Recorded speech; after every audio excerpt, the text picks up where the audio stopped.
In this video, I'm going to show you how to delete all data on iPhone before selling. So the first step is to open the settings, then you just have to scroll down and go to General. Now once you do that, you just have to scroll down until you see Transfer or Reset iPhone and then tap on that.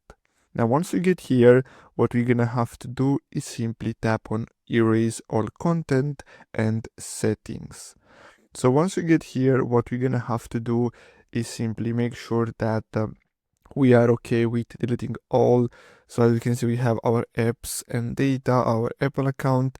So we just have to continue and then simply enter our iCloud password and finish the reset. So basically after this completes, you'll have a brand new phone that you can go and sell. I hope you found this video helpful. Thanks for watching.